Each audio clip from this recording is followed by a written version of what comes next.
Merienda muna. Busog pa po ako, Nay. Kamusta ang klase, ha? Alam niyo, Nay, meron akong kaklase na anak ng artista. Sinong artista? Si Wendell Ramos po. Talaga? Gwapo yun, ha? Kasulugan mo yung anak. Baka hindi ako pansinin nun, Nay. Sikat kasi yung tatay ipinagmamalaki niya. Oh, bakit? Pwede mo namang ipagmalaki yung tatay mo, ah. Ay, Pete! Daya na ito, Pete! Ay! Ano ba kayo? Pete! Ano? Pita! Ay! Ayun na nga ba? Sinasabi ko, eh. Ayaw tumigil. Ano yung nangyari? Si Pete ayaw sumuot eh. Natalo siya sa laro namin eh. O ikaw nga, daya, Oy, daya. teka.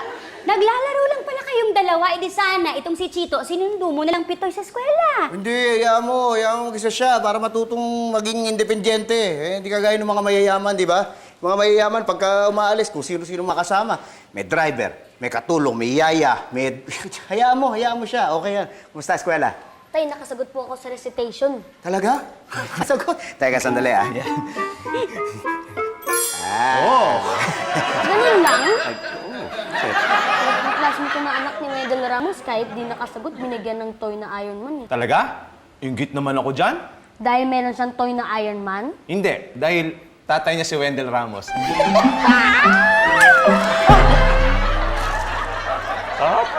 Tay, bili mo naman po ako ng laruan na Iron Man. Gusto ko po dun eh.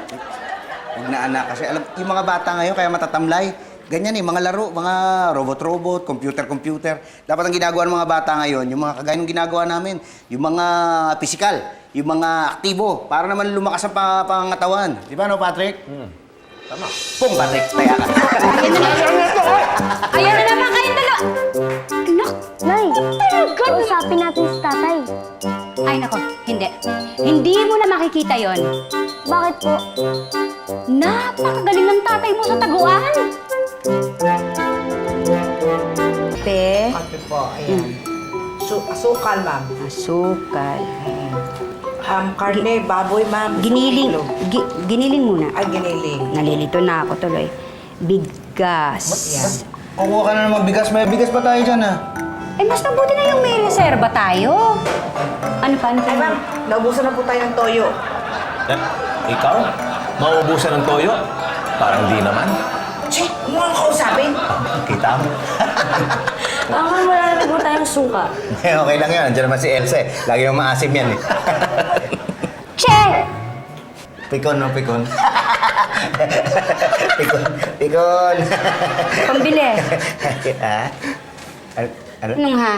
Pambili. Ang haba nito, Pitoy, ano ba?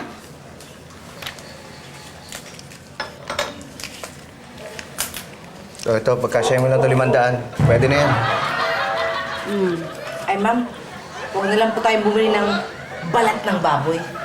Dahil meron na po ritong makunat.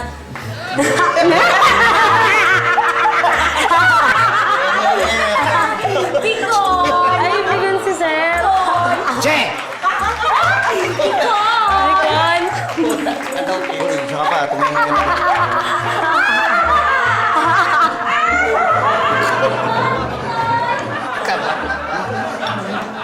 Ay, Pito! Ay, Bakit mukha namang aburito ang pagmumukha nitong si Pipito? mga yun, inaasar ako eh. Gusto ko lang magtipid ng pera para hindi masyadong gumastos ng gumastos, di ba? Pepito, huwag ka mapipikon. Alam mo naman kasabihan dyan, ang pikon, laging talo. Di ba? At saka, para hindi ka na nag-aalala, yung pera mo, i-invest na natin yan para kumita siya. Hindi ka mauubusan. Di ba? Ay, nako, tama yon. Alam mo, Pepito, mamayang gabi, iimbitahan kita, ha? Sa isang stockholders meeting ng isang kumpanya. Nako, alam mo magandang opportunity yun para ma-invest mo ng tama yung mga pera mo at saka makikilala pa yung mga iba pang mga negosyante. Magbibihis ka dapat ng mabuti, ha? Kasi nadudoon ng presidente at saka iba pang mga foreign investors. Pakilala pa kita. Ganun kami nun. Tom, excuse me. Ako ang magpapakilala kay Pepito. ikaw, alam mo, enjoyin mo na lang yung buffet siya yung unlimited na ano ng alak doon. Okay? Ikaw, sa'yo na yun. Lagi mo namang ginagawa yun. Alam mo yan, mahirap sa'yo, Maricar eh. Parati mo ako nilalagay sa tabi. Ano ka ba? Sige, sige, kaya mo usap ni Pipino. Sige na! Saan ka pupunta? Dito sa tabi!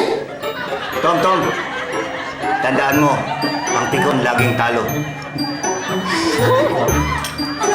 Ano yan, Pikon?